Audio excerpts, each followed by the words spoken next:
Okay, so you want to be a Somali pirate. Picture it. A fishing skiff slicing across the Gulf of Aden at dawn, engine screaming, a rusted cargo ship growing larger on the horizon. Within an hour, you own it. Within a week, a shipping company is wiring you a number with 6 zeros. You picture yourself back in Isle or Harardheere, the richest man in a town that had nothing, buying land, buying wives, buying a truck. That is the dream. Here's the problem. It is not simple. The paradox of Somali piracy between 2005 and 2012 is this.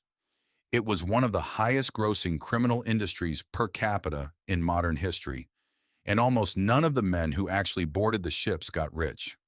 By the end of this episode, you will know exactly how a ransom moves from a shipping company in London to a beach in Puntland, how that money gets split roughly 20 ways before it touches a foot soldier's hand, and why the empire collapsed in under a decade despite the biggest single payout ever recorded. Let's start with your entry cost, because piracy, like any business, begins with capital. In the early years, around 2005, a pirate crew could be assembled for roughly $3,000. That covered a skiff, a ladder, fuel, and a satellite phone. This was cheap enough that unemployed fishermen in Puntland, whose livelihoods had collapsed after foreign trawlers stripped Somali waters clean of fish, could actually raise it themselves. But by 2008, the business had professionalized. A single hijacking operation, mothership included, cost financiers upward of $30,000. The mothership model changed everything. Instead of small skiffs limited to coastal waters, pirates now use captured fishing trawlers as floating bases, towing attack skiffs hundreds of miles into open ocean. This is public knowledge from UN monitoring reports. The range of Somali piracy expanded from roughly 200 nautical miles offshore to over 1,000. Your reach was no longer the problem. Your reach was almost limitless. The real cost was never the boat. It was time. A hijacked vessel might sit at anchor off the Somali coast for 2, 4, even 8 months while negotiations dragged on. And every one of those months cost money to feed, guard, and control a crew of hostages. Here is where the business starts looking like a business, with actual shareholders. Journalists covering the town of Harardheere in 2009 described something close to a pirate stock exchange, an informal system where roughly 70 investors could buy shares in a specific hijacking operation before it happened. If the ship was seized and ransomed, shareholders split the proceeds according to their stake. If it failed, they lost everything. This is the same risk-pooling logic as venture capital, just applied to hostage-taking. And the payout structure inside a successful operation followed a fairly consistent ratio, reported across multiple UN monitoring group documents. The financiers who fronted the capital took the largest cut, often 30 to 50% of the ransom. Local militia providing security on shore took another chunk, sometimes 20%, simply for protecting the anchorage from rival clans or from Somali government forces. The negotiators and translators, who spoke English and dealt with shipping company representatives, took a professional fee, and the men who actually climbed the ladder onto the ship, the ones risking naval gunfire and years in a foreign prison, split what was left, often 5 to 10% of the total ransom, divided among a crew of 8 to 15. Do the math. On a $3 million ransom, a foot soldier's cut might land somewhere between $15,000 and $30,000, a fortune by Somali standards, but a rounding error compared to what the financier sitting safely on shore collected. Now let's talk about how a ransom actually gets negotiated, because this is the part most people get wrong. Shipping companies did not simply wire cash to pirates. By 2008, an entire private industry had formed around piracy negotiation, staffed largely by British and American security consultants, many with military or hostage negotiation backgrounds. These firms were retained by shipowners' insurance syndicates at Lloyd's of London, and a single negotiation could run for weeks, sometimes months, as both sides haggled. Pirates would open with an outrageous ask, sometimes $20 or $30 million for a single vessel. Negotiators would counter absurdly low, sometimes under $1 million. The gap would close slowly, over dozens of phone calls, often conducted through interpreters, while the ship sat anchored and the hostage crew waited. This delay was not incompetence. It was strategy on both sides. Pirates knew that a slow negotiation increased psychological pressure on the shipping company. Shipping companies knew that patience eroded the pirates' operating costs, since feeding, guarding, and controlling a hostage crew for months drained the very capital that made the hijacking profitable in the first place. Once a number was agreed, the cash still had to physically arrive, and this is where the operation became almost theatrical.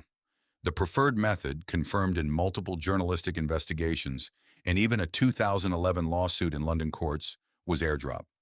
A small plane, often chartered out of Kenya, would fly low over the anchored vessel and parachute a waterproof container of cash directly onto the deck or into the water beside it to be retrieved by skiff. This was not because pirates were unsophisticated. It was because Somalia in this period had almost no functioning banking system that either side trusted, and physical cash delivered by air was, perversely, the most secure and verifiable method available. Once the cash landed, it had to be counted, verified, in some cases even scanned for tracking devices or counterfeit bills before hostages were released and the ship allowed to sail on. Think about what that entry cost actually bought you. A boat, a ladder, a phone, nothing more. No office, no permits, no inventory. This is why so many broke fishermen could get in. The barrier to entry was almost nothing. But low barriers to entry are a warning sign in any industry, not a selling point. When anyone can start, everyone does. And when everyone does, competition for anchorages, for financiers, for hostages, drives every individual pirate's expected payout down. By 2010, there were reportedly over 1,500 men actively involved in piracy operations along the Somali coast at any given time. 1,500 men splitting a pool of ransom money that, however large it sounds in a headline, was never large enough to make more than a handful of them rich. Let's look at 4 real cases, because the numbers tell the story better than any summary can. Case 1. The MV Faina, a Ukrainian-operated cargo ship seized in September 2008, carrying a cargo of Soviet-era tanks and military hardware bound, officially for Kenya. This hijacking made international headlines instantly, both because of the cargo and because United States and Russian warships surrounded the vessel within days, effectively trapping the pirates at anchor for over 4 months. The siege dragged the negotiation out far longer than usual, and by the time a deal was struck in February 2009, the ransom had settled at roughly $3.2 million, again delivered by airdrop. The pirates got their money, but 4 months of naval blockade meant 4 months of feeding a crew, guarding hostages under the eyes of 2 foreign navies, and burning through operating capital the entire time. Several of the pirates involved in the Faina operation were later identified, and at least one was arrested years afterward. Case 2. The MV Sirius Star, a Saudi-owned supertanker seized in November 2008, roughly 450 nautical miles off the coast of Kenya, far beyond what anyone believed pirate range extended. It was, at the time, the largest vessel ever hijacked, carrying 2 million barrels of crude oil worth roughly $100 million. The scale terrified the shipping industry and instantly reshaped how insurers priced Gulf of Aden transit. After roughly 2 months of negotiation, the ransom was paid, reported at around $3 million, again dropped by parachute onto the deck. $3 million against a $100 million cargo sounds like an efficient business. But the Sirius Star case triggered something the pirates didn't account for. It convinced the international shipping industry, and eventually NATO and the European Union, that piracy off Somalia was now a strategic threat requiring a full naval response, not a regional nuisance. Case 3. The Maersk Alabama, hijacked in April 2009, the case that became the film Captain Phillips. 4 pirates, reportedly teenagers and young men in their 20s, boarded the ship, but the crew fought back, disabling the engine and eventually retaking control, leaving the pirates to flee with the ship's captain, Richard Phillips, in an enclosed lifeboat. What followed was a 5-day standoff with United States Navy destroyers, ending when Navy SEAL snipers killed 3 of the 4 pirates and captured the 4th, a young man named Abdulwali Muse. Muse was flown to New York, tried in federal court, and in 2011 sentenced to just under 34 years in a United States federal prison. He earned zero ransom. His 3 crewmates earned 3 bullets. This is the case that should appear on every recruiting poster Piracy never printed. An operation that generated headline-level fame and precisely no revenue, only a life sentence measured in decades. Case 4. Consider the broader economy of a pirate boomtown itself, specifically Harardheere and Isle during the peak years of 2009 and 2010. Journalists and researchers who visited these towns during this period documented an economy transformed almost overnight. Land prices reportedly tripled. Luxury cars, imported through neighboring Puntland ports, appeared on unpaved roads. Local restaurants began pricing meals in dollars instead of Somali shillings. Weddings, according to multiple on-the-ground reports, became extravagant displays of pirate wealth, complete with imported wedding cars and gold. But alongside this boom came inflation that crushed ordinary residents who had no stake in piracy at all. The price of basic goods, rice, sugar, cot, climbed sharply because a flood of ransom dollars chasing a tiny local supply of goods did exactly what economics predicts. Fishermen who wanted nothing to do with piracy found their own cost of living rising because of it. This is the invisible tax piracy placed on people who never boarded a single ship. Case 5. The story of Mohamed Abdi Hassan, known widely by his nickname Afweyne, one of the most publicly documented pirate financiers of the entire era. Afweyne was not a man who ever climbed a ladder or boarded a ship. He was a coordinator, a face for foreign journalists, and by several accounts, one of the architects of the shareholder-style financing system that funded dozens of hijackings between 2008 and 2013. For years, he operated with near-total impunity inside Somalia, occasionally giving interviews to international media, almost as if he ran a legitimate trading company. In 2013, he was lured to Belgium under the pretense of a film project about piracy, arrested on arrival, and in 2016 sentenced by a Belgian court to 20 years in prison, one of the few financiers ever actually brought before a Western judicial system. His son, separately, was convicted in the United States on piracy-related charges. This case matters because it shows the actual shape of the industry's profit pyramid. The men most exposed to bullets and boarding parties, the foot soldiers, earned the least and faced the worst legal odds, while the men who never left dry land captured the largest share, at least until international law enforcement finally reached far enough to pull one of them off the top. Let's also look at the cost side of the ledger more carefully, because a hijacking that succeeds is not automatically a profitable hijacking. Every month a ship sat at anchor off the Somali coast.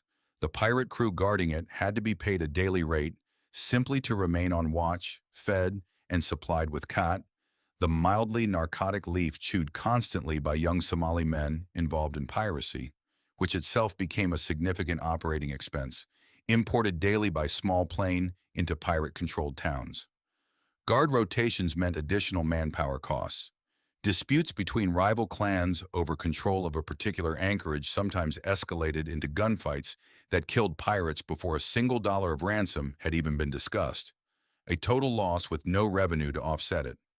Multiply this by an average holding period of roughly 200 days for a major hijacking during the peak years, and a chunk of every ransom, sometimes reportedly 10 to 15%, simply evaporated into operating overhead before shareholders ever saw a distribution.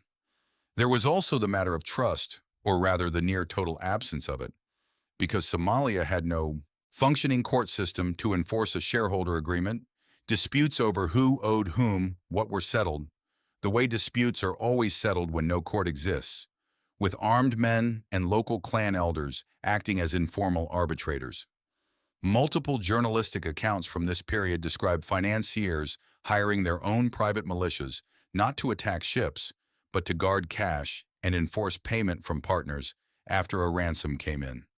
In other words, a meaningful slice of piracy's revenue was spent purely on making sure criminals did not steal from other criminals. A tax with no legitimate equivalent, paid entirely in gunmen's salaries.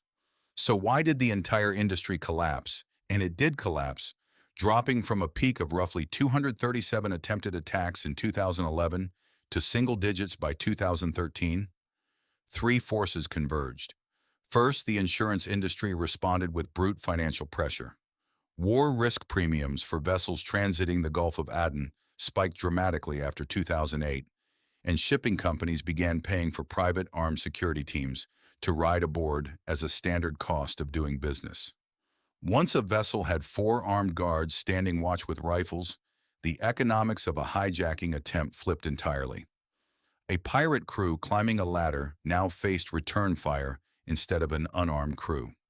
Recorded successful hijackings against ships carrying armed guards dropped to functionally zero throughout the entire piracy era. Not one vessel with an armed security team aboard was ever successfully seized. That single fact ended more hijackings than any warship. Second, an unprecedented international naval coalition assembled specifically to police these waters. The European Union's Operation Atalanta, NATO's Operation Ocean Shield, and a United States-led combined task force, alongside warships from China, Russia, India, and Japan. An extraordinary coalition of rival powers cooperating on almost nothing else in the world, patrolling the same corridor. This raised the operational cost of piracy dramatically. Pirate crews that once faced empty ocean now faced destroyers, helicopters, and boarding teams, and mothership operations were increasingly intercepted before ever reaching a target. Third, the crew tactic of retreating into a fortified citadel, a reinforced safe room with communications equipment, became standard aboard commercial vessels, meaning that even a successful boarding often failed to produce hostages or control of the ship, since the crew could lock themselves away and call in naval support directly.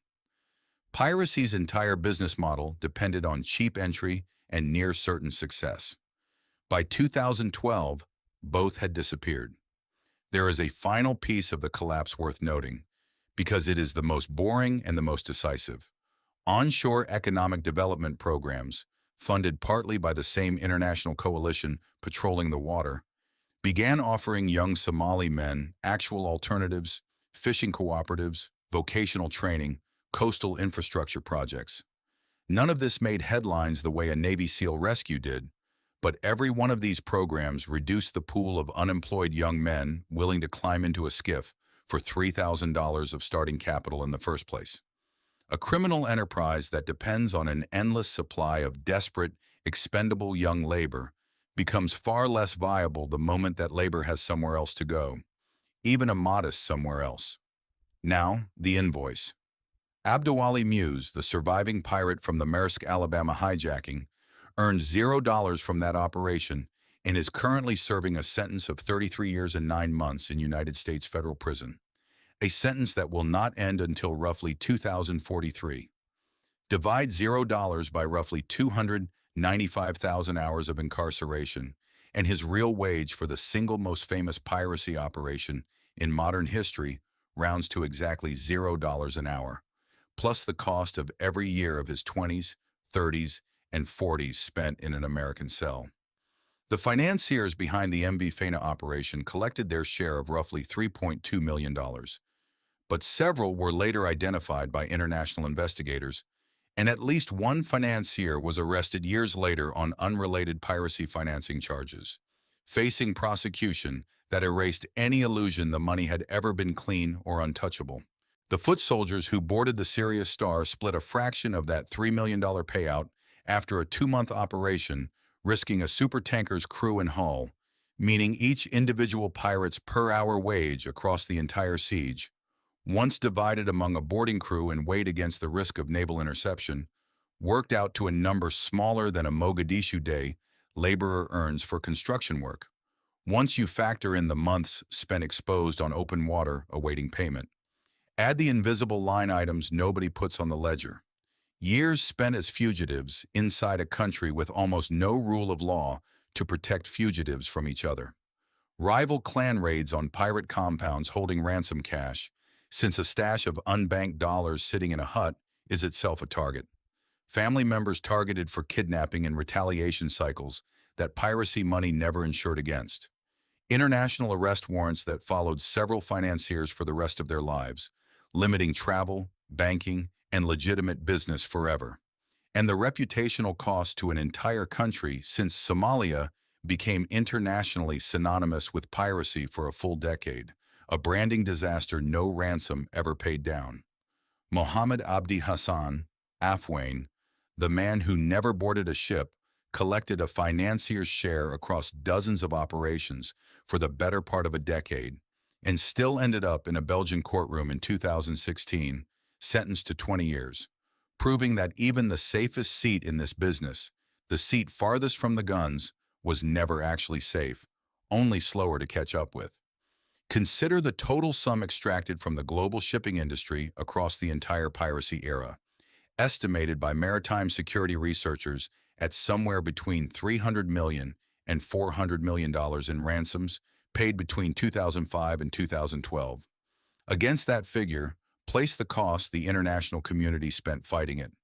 Naval patrols, insurance premiums, private armed guards, and rerouted shipping estimated in the billions annually at the industry's peak.